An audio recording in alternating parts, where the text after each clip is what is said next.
Hello and welcome everyone. The online गुरु में मैं सुनील शर्मा आप सभी का स्वागत करता हूं। जैसा कि आप सभी जानते हैं कि आरआईएमसी का एंट्रेंस एग्जाम है, चाहे राष्ट्रीय मिलिट्री स्कूल का एंट्रेंस एग्जाम हो या फिर सैनिक स्कूल का एंट्रेंस एग्जाम हो। इन सभी एंट्रेंस एग्जाम्स में आपकी एक चीज कॉमन है और वो कॉमन पार्ट है जनरल नॉलेज का पेपर। एंड साथ में जनरल नॉलेज में भी अगर आप फोकस करते हैं तो करंट अफेयर्स आपके लिए बहुत ज्यादा कॉमन और सबसे ज्यादा इंपॉर्टेंट है। क्यों? क्योंकि इन तीनों ही पेपर में अराउंड 10 to 20% तक आपके जो क्वेश्चंस होते हैं वो करंट अफेयर्स से पूछे जाते हैं। तो आज के इस सेशन में हम ऐसे ही कुछ इंपॉर्टेंट करंट अफेयर्स को कवर करेंगे। ये करंट अफेयर्स 1 से लेकर 15 जुलाई 2023 से रिलेटेड होंगे और ऐसे ही अपकमिंग अपडेट्स हम आपके लिए लेकर आते हैं। उन सभी को देखने के लिए चैनल को सब्सक्राइब करके बेल आइकन प्रेस करना ना भूलिएगा ताकि आपको टाइमली अपडेट्स मिल सकें। तो चलिए शुरू करते हैं। सबसे फर्स्ट न्यूज पे अगर हम लोग चर्चा करें तो प्राइम मिनिस्टर नरेंद्र मोदी अपना एक रिकॉर्ड सेट करते जा रहे हैं, अलग अलग कंट्रीज में जाकर वहां के हाईएस्ट ऑनर को अचीव करने का। तो जी हाँ, यहाँ पे prime minister Narendra Modi ji first Indian prime minister बन चुके हैं जिन्हें grand cross of the legion of honour नाम का अवार्ड दिया गया है। अब ये जो grand cross of the legion of honour award है, ये फ्रांस का highest civilian and military honour के रूप में जाना जाता है और किसी इंडियन प्राइम मिनिस्टर के लिए इस टाइप का अवार्ड अचीव करना अपने आप में बहुत ज्यादा प्रेस्टीज की बात होती है। तो यहाँ पे प्राइम मिनिस्टर नरेंद्र मोदी पहले भारतीय प्राइम मिनिस्टर बन चुके हैं जिन्हें grand cross of the legion of honour नाम का अवार्ड मिला है। ये फ्रांस का highest civilian and military honour के रूप में जाना जाता है। अब कुछ इंपॉर्टेंट फैक्ट। फ्रांस के जो प्रेसिडेंट है इमैनुअल मैक्रोन, आप याद रखेंगे फ्रांस के प्रेसिडेंट कौन है, तो आंसर हो जाएगा इमैनुअल मैक्रोन। इन्होंने ये prize Indian prime minister Narendra Modi को एक सेरेमनी के टाइम पे अवार्ड किया और ये सेरेमनी 13 जुलाई 2023 के दिन एलएसी पैलेस में ऑर्गेनाइज की गई थी जहां पे इन्हें ये अवार्ड दिया गया है। और इस अवार्ड की अगर हम लोग बात करें तो ये अवार्ड 1802 में नेपोलियन बोनापार्ट ने स्टार्ट किया था। तो अपने आप में बहुत रिनोन्ड अवार्ड है, ये आपको याद रखना है। Grand cross of the legion of the honour award France का highest civilian and military honour है। इमैनुअल मैक्रोन जो कि फ्रांस के प्रेसिडेंट हैं, इन्होंने Indian prime minister Narendra Modi को 13 जुलाई के दिन एलएसी पैलेस में ये अवार्ड दिया। Indian prime minister Narendra Modi ji को इनवाइट किया गया था बैस्टिल डे के लिए as a chief guest. And आपके एग्जाम में कई बार चीफ गेस्ट वाला जो सिनेरियो है वो पूछा जाता है। जैसे प्रीवियस एग्जाम्स में आपके पूछा गया था कि इंडिया ने अपने रिपब्लिक डे पे किसे एज ए चीफ गेस्ट बुलाया था। तो आपने एग्जाम में इसे सॉल्व भी किया है और हमने पढ़ा भी था। चलिए कमेंट करके बताएं।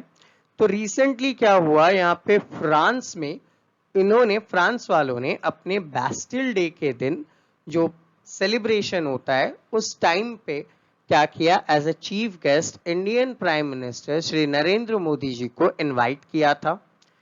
ये बैस्टिल डे कब मनाते हैं, तो हर साल 14 जुलाई के दिन फ्रांस में बैस्टिल डे आयोजित किया जाता है।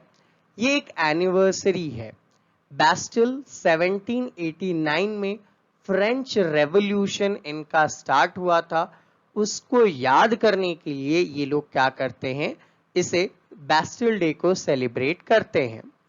यहाँ पे इस बैस्टिल डे परेड में around 269 members Indian armed forces के भी गए थे, जैसे कि इंडियन आर्मी, इंडियन नेवी और एयर फोर्स। इन्होंने भी बैस्टिल डे परेड में हिस्सा लिया है। तो याद रखेंगे प्राइम मिनिस्टर नरेंद्र मोदी को बैस्टिल डे के लिए as a guest of honour बुलाया गया। कहां बुलाया गया था, तो फ्रांस में बुलाया गया था।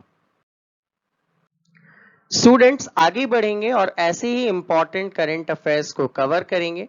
उससे पहले आप सभी को अनाउंस करना चाहूंगा, हमारी तरफ से RIMC RMS सैनिक स्कूल नवोदय विद्यालय जैसे एंट्रेंस एग्जाम्स के लिए ऑनलाइन क्लासेस अवेलेबल की जाती है।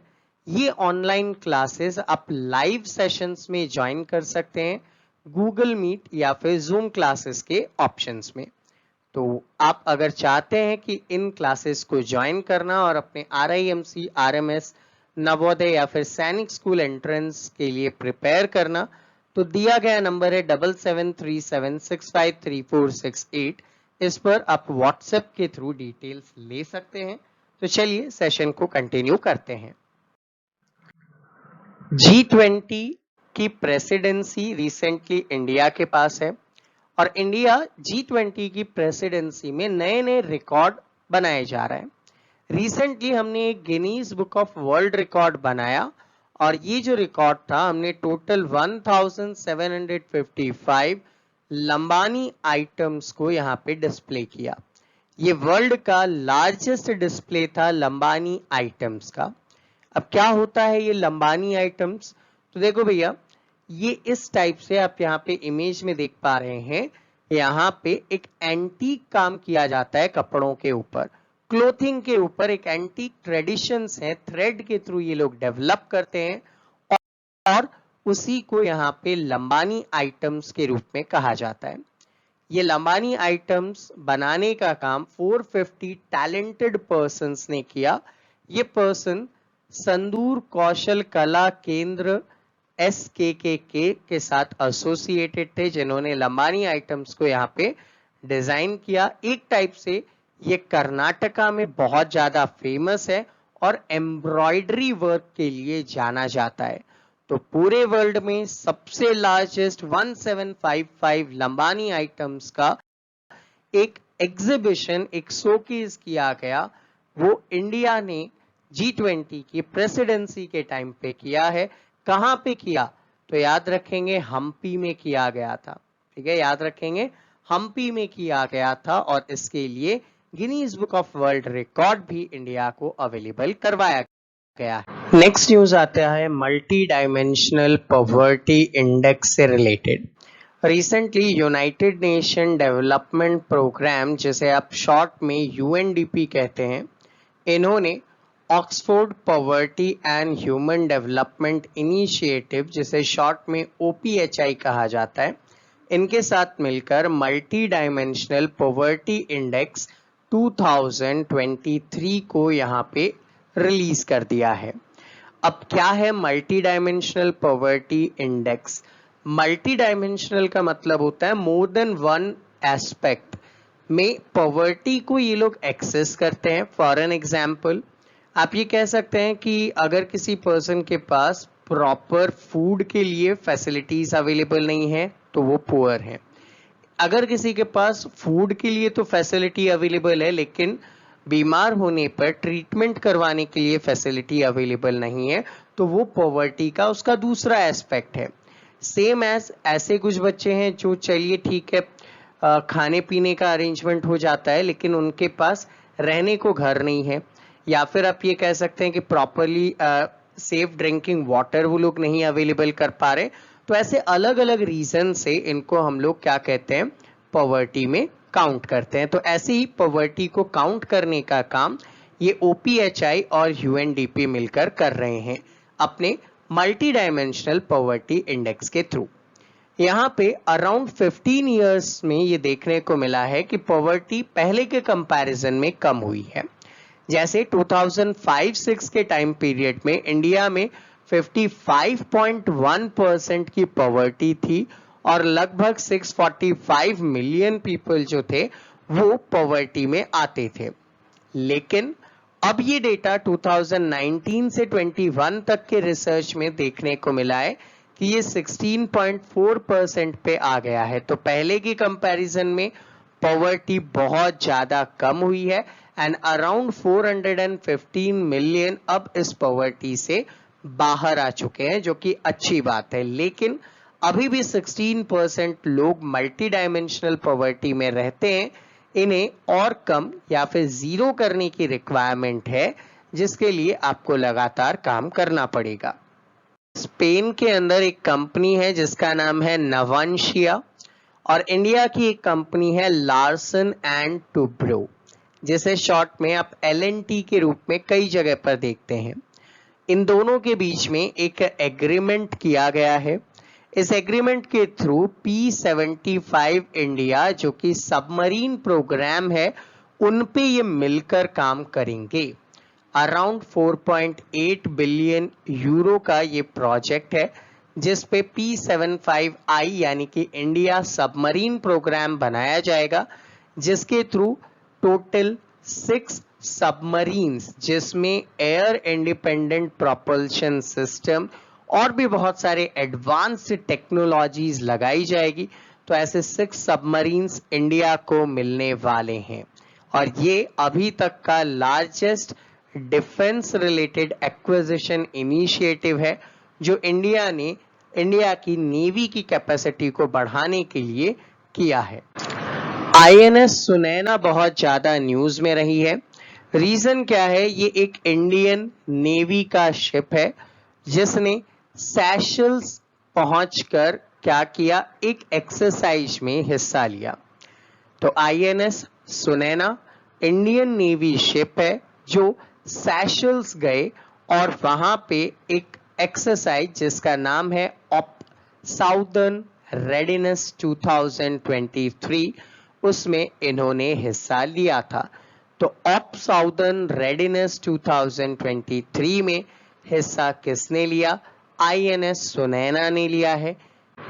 नेक्स्ट न्यूज आता है हीरो एशिया या एशियन चैंपियंस ट्रॉफी 2023 से रिलेटेड। तो hero Asian champions trophy 2023 one of the most anticipated hockey tournament है, और ये हॉकी टूर्नामेंट अगस्त 2023 में चेन्नई में ऑर्गेनाइज किया जाएगा। अगस्त 2023 चेन्नई में इसे ऑर्गेनाइज किया जाएगा। रिसेंटली इसकी जो ट्रॉफी है उसे union minister for youth affairs and sports Anurag Thakur ने अनवील किया था। तो याद रखेंगे, एशियन चैंपियंस ट्रॉफी 2023 का आयोजन कहां हो रहा है? तमिलनाडु के चेन्नई में इसे ऑर्गेनाइज किया जा रहा है। इस इवेंट के साथ साथ पास द बॉल ट्रॉफी टूर एक कैंपेन है जिसे लॉन्च किया गया, ताकि जो एथलीट्स हैं उन्हें इंस्पायर किया जा सके, वो इसमें पार्टिसिपेट करने को मोटिवेट हो सके। कौन कौन सी टीमें इसमें पार्टिसिपेट करने वाली हैं? तो India, Korea, Malaysia, Japan, Pakistan and China इसमें पार्टिसिपेट करने वाले हैं। तो बहुत ज्यादा ये रिनोन्ड इवेंट होने वाला है अगस्त मंथ में। याद रखेंगे, हीरो एशियन चैंपियंस ट्रॉफी 23 कहां पे? तमिलनाडु के चेन्नई में ऑर्गेनाइज किया जा रहा है। इंडियन नेवी और USA की नेवी के साथ मिलकर एक एक्सरसाइज किया गया जिसका नाम है IN USN salvage and explosive ordnance disposal exercise. नाम रिपीट करूंगा, INUSN। तो इंडिया और USN का मतलब है navy, salvage and explosive ordnance disposal exercise है, जिसे शॉर्ट में सैल्वेक्स कहा जाता है। तो सैल्वेक्स 2023 को कोची में इंडिया और USA की नेवी ने मिलकर ऑर्गेनाइज किया था। एक इंपॉर्टेंट न्यूज मेटा के बारे में, जो पहले फेसबुक के रूप में जाना जाता था। इन्होंने रिसेंटली अपना एक नया एप्लीकेशन डेवलप किया है। इस एप्लीकेशन का नाम रखा है थ्रेड्स। ये ट्विटर को compete करने के लिए, उसको टक्कर देने के लिए बनाया गया एक एप्लीकेशन है। पहले भी ऐसे एप्लीकेशंस आपके एग्जाम में आ चुके हैं, तो याद रखेंगे थ्रेड्स किसने बनाया? मेटा ने बनाया। किससे रिलेटेड है? तो ट्विटर को टक्कर देने या कॉम्पीट करने से रिलेटेड है। United nation conference on trade and development, जिसे शॉर्ट में अंकटाड कहा जाता है, इन्होंने एक रिपोर्ट इशू की। रिपोर्ट का नाम था world investment report 2023। World investment report 2023 ये एक इनसाइट्स अवेलेबल करवाता है related to foreign direct investment. क्या है ये एफडीआई?